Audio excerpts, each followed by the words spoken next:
subscribe, lonceng agar kalian bisa mendapatkan kajian-kajian terbaru.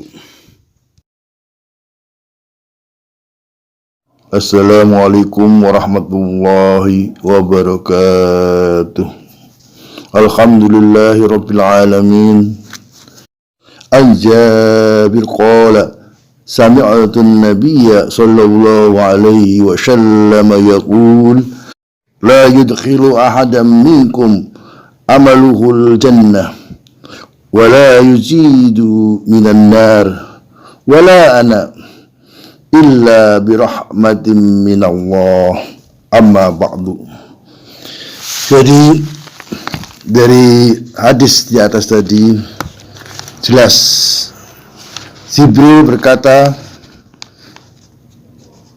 sami'tu Nabi sallallahu alaihi wasallam, saya mendengar Rasulullah sallallahu alaihi wasallam berkata, la yudkhilu ahadan minkum amaluhul jannah, tidak seorang pun bisa masuk ke dalam surga dengan atas amalnya, wala yujiduhu minan nar, dan tidak seorang pun bisa selamat dari neraka, wala ana, dan termasuk juga saya. Rasulullah mengatakan termasuk juga saya, illa birahmatin minallah, kecuali dengan rahmat atau kasih sayang Allah, dengan kebaikan Allah. Jadi jelas kita tidak perlu membangga-banggakan amal-amal ibadah kita, dan sebab amal ibadah itu tidak jaminan Anda masuk surga. Lalu apa yang jadi jaminan kita masuk surga? Rahmatin minallah, kasih sayang Allah. Nah, kasih sayang Allah akan diberikan pada siapa? Yang dicintai oleh Allah. Nah, yang dicintai oleh Allah siapa? Orang-orang yang selalu mencari ridha Allah. Nah, ridha Allah itu apa aja? Nah, ini yang perlu kita cari. Jangan hanya kita membanggakan ibadah-ibadah kita. Ibadah kita tetap kita lakukan, dan itu harus kita lakukan. Tapi bukan sebagai kebanggaan. Yang lebih utama kita mencari apa yang disukai Allah dan dicintai Allah. Di dalam Al-Quran ada 9 poin setidaknya yang bisa kita pelajari, kita pahami untuk bisa melaksanakan apa-apa saja yang dicintai Allah. Pertama, surat Al-Kahfi ayat 28. Bismillahirrahmanirrahim. Wasbir nafsaka ma'al ladzina yad'una rabbahum bil ghadati wal 'ashyi yuriduna wajhahu wa la ta'du aynaka anhum turidu zinatal hayatid dunya wa la tuti' man aghfalna qablahu an dhikrina wattaba'a wa kana amru furta. Sadaqallahul azim, yang artinya bagi berikut. Dan bersabarlah kamu dengan orang-orang yang menyuruh Tuhannya di pagi dan sore hari, dengan berharap mendapatkan ridhonya. Dan janganlah kedua matamu berpaling dari mereka karena mengharapkan perhiasan dunia ini.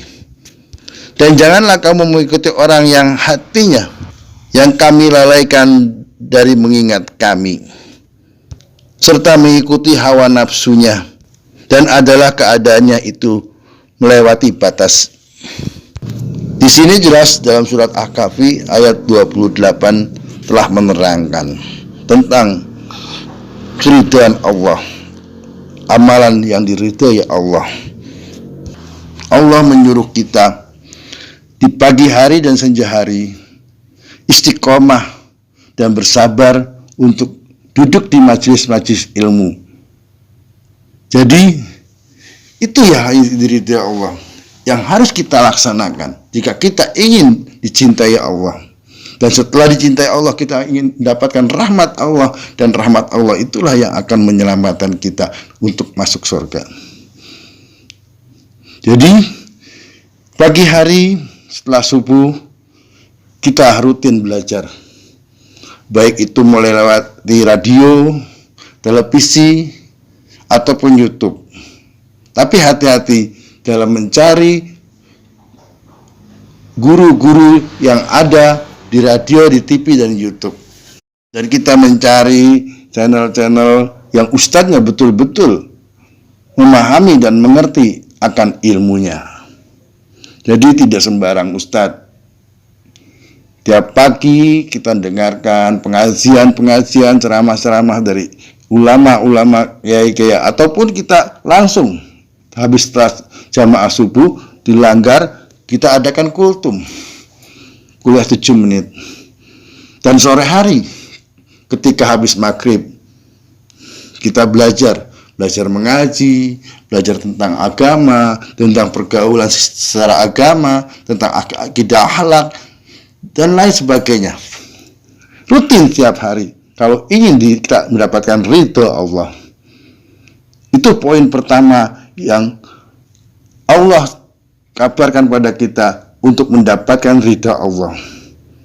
Dan di ayat berikutnya, dalam ayat ini, kalimat berikutnya Allah mengatakan, dalam hidup ini kita jangan terlalu terbuai dengan iming-iming orang-orang yang dilalaikan oleh Allah.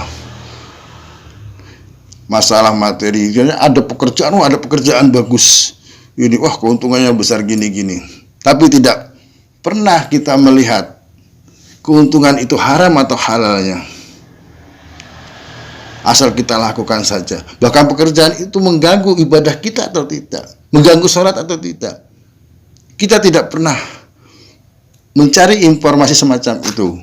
Kadang kita terima saja, yang penting kita dapat materi. Itu yang Allah benci, orang-orang semacam itu.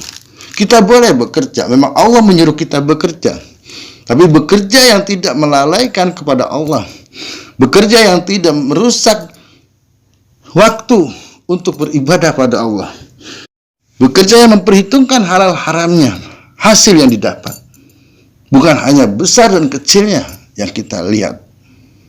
Itu yang Allah inginkan.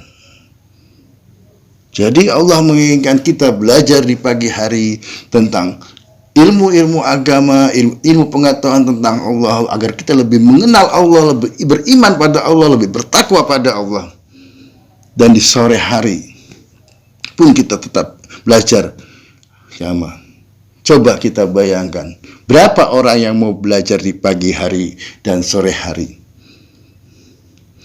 Dia hanya mengandalkan sholatnya, hanya mengandalkan zakatnya, sodakonya. Itu tidak jaminan untuk kita masuk surga. Termasuk Rasulullah pun tidak jaminan bisa masuk surga. Rasulullah bisa masuk surga karena kebaikan, kasih sayang Allah. Jadi itulah. Karena ibadah sholat, puasa, itu memang harus kita lakukan. Tapi sifatnya individualis. Kita sama Allah, bukan sosial. Tapi yang Allah suka adalah sifat sosial kita. Sifat kita yang mau belajar, yang mau mengerti, yang mau memahami, terus sampai mati kita memang harus belajar. Thalabul ilmi minal mahdi ilal lahdi. Menuntut ilmu dari semenjak lahir sampai mati. Jadi tidak berhenti kita menuntut ilmu. Itulah yang Allah inginkan. Jika kita mencari ridha Allah, ayolah kita mulai dari sekarang. Di pagi hari yang disetel adalah pengajian. Di sore hari menjelang maghrib yang disetel juga pengajian, ceramah-ceramah agama, agar kita lebih meningkatkan keimanan kita dan kita lebih meningkatkan ketakwaan kita. Jadi itu untuk poin pertama di dalam mencari ridha Allah adalah surat Al-Kahfi ayat 28. Semoga kajian ini bermanfaat dan maslahat untuk kita semua. Dan untuk poin selanjutnya, kedua dan ketiga, akan kami kaji di waktu yang akan datang. Semoga Allah meridhai dan bisa bertemu lagi dari kajian berikutnya. Terima kasih. Wabillahi taufiq wal hidayah. Wassalamualaikum warahmatullahi wabarakatuh.